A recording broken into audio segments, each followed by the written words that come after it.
Okay, cool. So I'll introduce myself and then I'll give the microphone so you guys can introduce. I'm Mauricio. I'm the head of product for Midnight. Pleasure to be here again at the DNA House. Always a pleasure coming over and chatting with you. The topic is super wide. Web3's influence on global power shifts. We're that arrogant, I guess.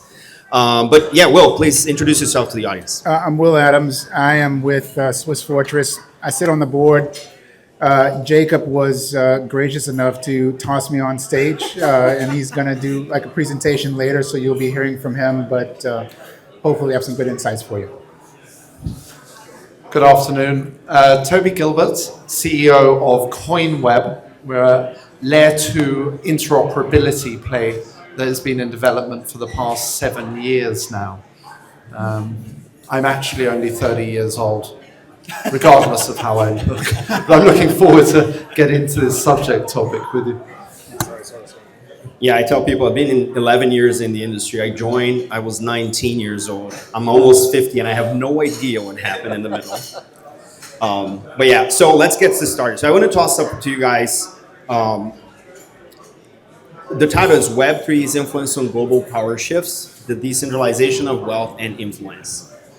I want to steer us more towards the influence, and we know what's happening at the macro level, and it seems that we have some influence in how we got here, especially what's happening in the United States, both in the sense of trade policies, but also in regulatory policies and whatnot. So I think the first question is Web3 this influential as we might want it to be? Yes or no, and why? And then we can just kind of try and unpack the answers. Okay, I'll start. I'll say the short answer is absolutely. And the reason I have this opinion is because there's a very small percentage of people that have sort of adopted and started to use this. And they're already doing very tremendous things. So I'm more from finance and on the transaction side. So just to give some numbers, let's say we have an adoption rate right now globally around about 3%. If we look at stable coins, let's say, as a good representation of that, that market and that usage has only increased even amongst, I would say, instability with all the unstable coins. So let's say like last year, the toss out Tether, for instance, global transactions were roughly over 17.6 trillion, which outpaced Visa, outpaced MasterCard by well over 100% respectively for both. So that's with a very small, I'd say low percentage of adoption. So where it's going to go from now, I really can't say. Well, I definitely think we're right at the beginning. Compared to most industries around the world, especially in traditional finance, crypto, Web3 is still minute. But the amount of exposure and attention that the industry receives from the press, the public, is entirely outweighed to what the size of the actual industry is. And the growth of what we're looking at, the potential of what we're looking at this moment in time, is potentially massive in the event that a regulatory framework is rolled out by the United States that the rest of the world can follow. Could potentially see a massive inflow of capital, and that will see the influence, I think, ballooning over the coming years, if not months. Yeah, we're here in a Web3 event. We've been in the industry for a while. I think we all subscribe to the potential, and I like that you used that word. So let's kind of double click into that.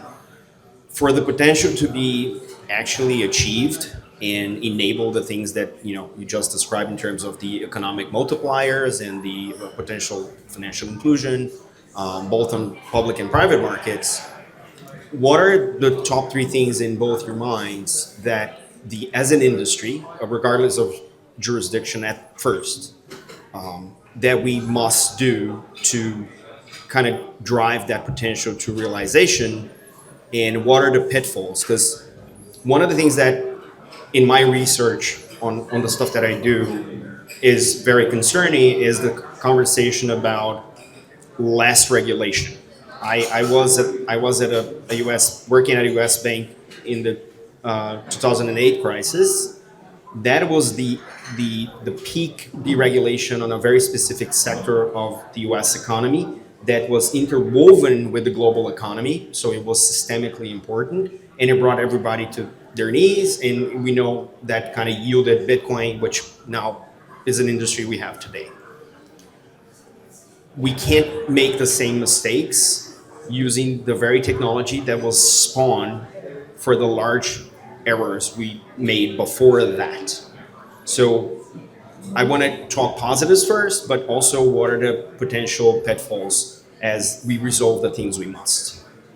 All right, thanks for that. Look, on the positive side, let's just say utility and efficiency.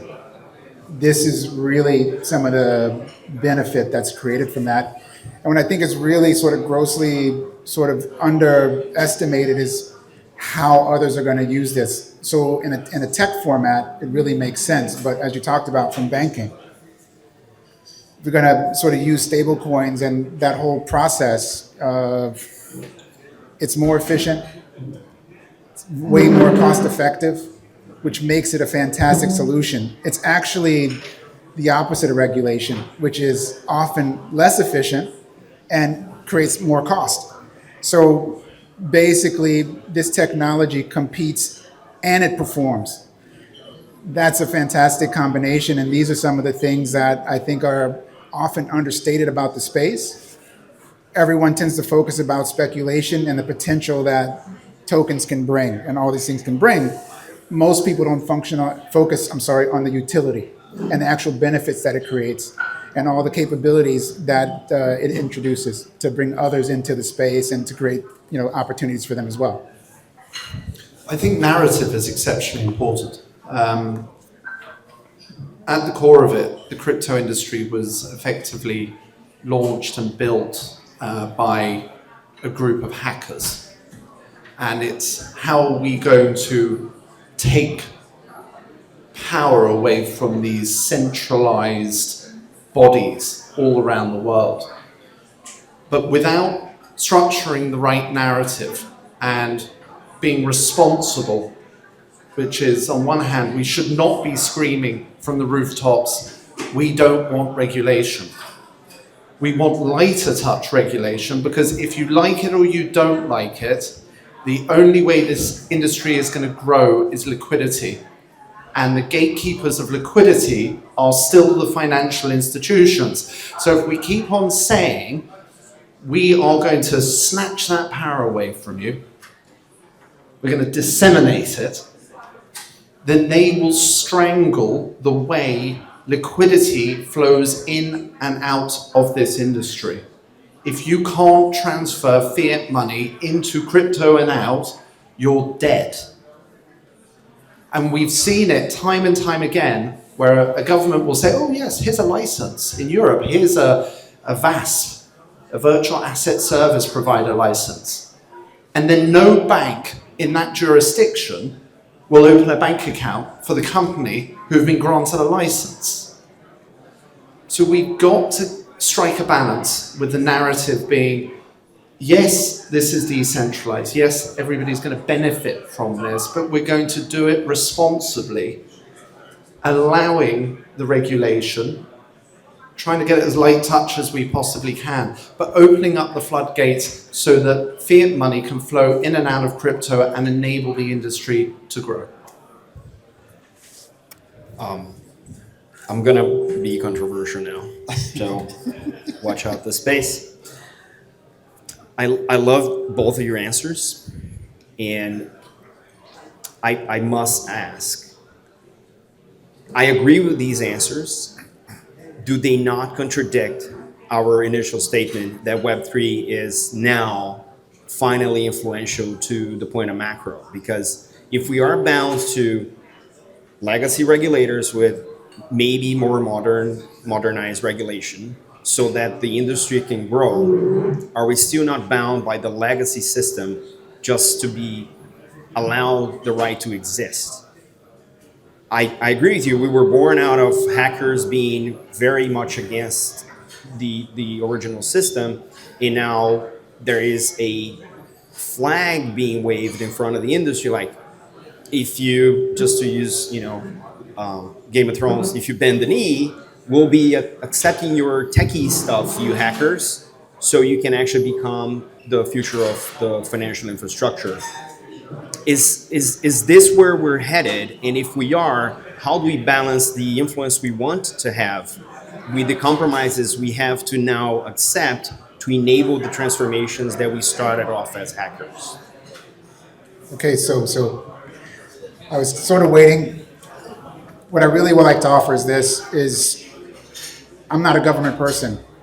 However, what we are endeavoring to do is we want to bring quality to this space, and also we have to sort of align ourselves with, let's call it, standard operating principles that people can understand, allow for some consistency and continuity in the space, but also safety and security, right? So the challenge that we have, because we want to talk about some of the negatives as well, is this is a pioneer situation, right? So you look at these old Westerns, where you get the covered wagon and you're going across, and you have all these sort of situations that you have to manage. So this is a space we're in. Like, I can tell you, show of hands, who lost money moving things around. So these are things that even people that have, let's say, the exclusive interest that we have to be in this space all fall victim to. So it's really incumbent upon us to bring the quality to the discussion, and then also not be passive when we start to have communications with the regulators who will come in, who will not be as understanding, knowledgeable, or interested in this space as we are, because they will have a separate agenda. So that's, I think, part of the opportunity that we have to sort of bring to the discussion. I think we've also got to stay alive, literally keep breathing on a daily basis. And how many times have you seen regulators, Gary Gensler, for example, try and kill us? And I think it is a job of one foot in front of the other, fighting for an inch at a time, keep on chopping wood. We've got ETFs across the board. That brought in institutional money. We need to now get banks on board so that every time you withdraw from Binance into an HSBC account, they just don't close your personal bank account down, regardless of how long you've had it for. So I think we've got to fight for these inches. Keep on pushing the narrative that we're responsible, that the industry is growing up, and we will eventually get to the point, using your Game of Thrones theory, that you become pari passu, just equally as powerful as the centralized systems are, and eventually overtake them. But if we keep screaming that from the top of the roofs today, the only incentives, because we are reliant upon them today, if you like it or you don't like it, we're reliant upon them, and we keep on rubbing it in their faces, then they will just lay out bear traps all day long. I think we have to a certain extent, bend a knee, play the game, and grow, and get to that point. So I love that, and I absolutely play in that arena. What are the mechanisms as an industry that you've seen or implemented or engaged with that are allowing us to keep the dialogue open? Because there was quite a few years where regulators were, I don't want to hear about this, and then there are now regulators that are, I want to hear about this, but I don't want to do anything about it. And now we're coming into the third era of that relationship, where it's like, oh, I have to do something about it because it equates to investment, prosperity, more, a better, more active economy, a globalized economy, even in face of the macro environment. So from experience, what were the things you've seen that worked when engaging in those forums, and maybe what didn't, and how do we kind of amplify those efforts in terms of making sure that the dialogue is open, we keep breathing, maybe keep educating regulators and whatnot, so when it comes the time for them to say, hey bank, do not block this business just because they got a VASP license, because I'm regulating them as well. So what's the practice that you've seen that were successful, and what we could do better? Well, I'm a free markets person, right? So I'm really not looking to the government for guidance, if I'm honest. I follow, what I see industry doing. So a lot of things that we see is the utility around this, how it's being utilized. Industry, big industry, like oil, agriculture, mining, shipping, they're starting to use these tools. And they use them on a scale that requires attention. And regulators are about safety. They don't want to take risk, but we run businesses, right? We found businesses. That means we take risk. We have to take the risk to get the gain. So I'm not totally comfortable with being passive with them deciding what we're allowed to do and how we do it, but there's creativity within the space and tremendous utility. And the more our use of these attributes scales, I think that's going to lead to more responsible discussion that's going to allow them to say, okay, how are you using this? What's meaningful to us as a collective? Because the collective is here. I don't know how many different countries are represented. I don't know how many different sectors and industries are represented. I just know that we are all using the same tools and we're using them all very differently. And so what we need to be certain about is that any sort of regulation that comes about attends to all of our needs, wishes, and ambitions. Okay, I think certain parts of the industry should be regulated and to enable its growth. And then I think they should leave alone a lot of the balance of it. By way of example, in the event that President Trump, I know I have a lot of Americans in the room, be careful there, sets out or pushes through a regulatory framework that enables Web3 venture capital firms in the States to come in from the cold. All of a sudden, what you're going to see is them knocking on the door of pension funds, sovereign wealth funds, retail, and that capital inflow, which will be invested in our industry, is going to what's going to lead towards it's booming. So I think if we can use regulation as a tool to enable capital inflows, then that can only be said that that's a good thing. But if we start regulating Web3 games, for example, that's not a good thing. So I think we have to approach this with a very sensible head-on. And to do that, we need the right advisors around the regulators to carry on pushing the correct narrative and helping frame our arguments in the right way. Well, I think the permissionlessness nature of what we're building will remain true. And if so, then there will always be an edge of our industry that is not concerned at all about regulatory implications. So when I talk about not less regulation or more regulation, just appropriate regulation, you used low touch, I think was the term you used.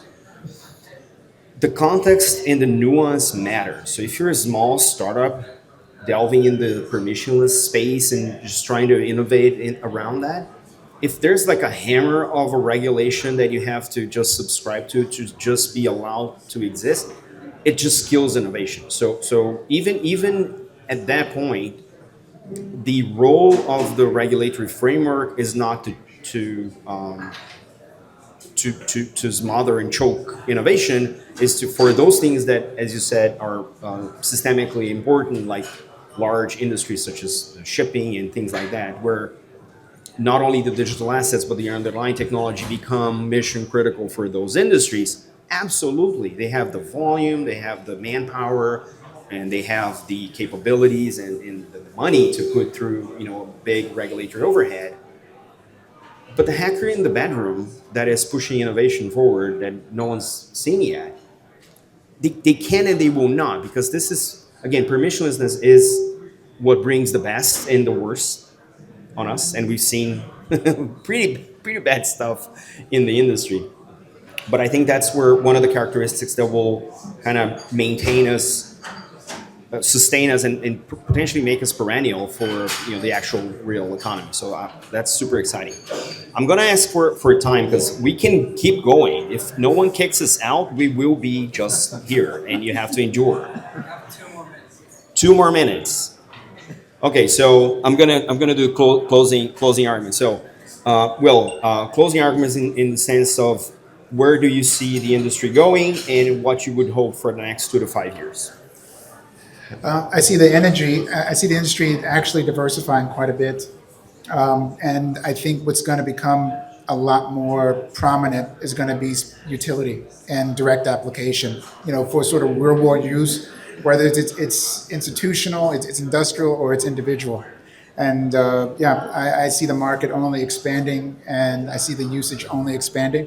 And I see all the people here continuing to carry on with the effort to make it more accessible and creating more awareness for us all. I think the US is going to set out a regulatory framework. I think we're going to see massive capital inflows. I think that China will set out a regulatory framework using Hong Kong as a sandbox. And that's going to see massive capital inflows. And I see this industry 100xing plus over the next 2 to 5 years. I think we're on the precipice of this arriving to the point where pretty much everybody in this room probably thought we were going to be at 5 years ago. I think now is the time. Well, that's all the time we have. Thank you, Will and Toby. It was a pleasure. Appreciate it.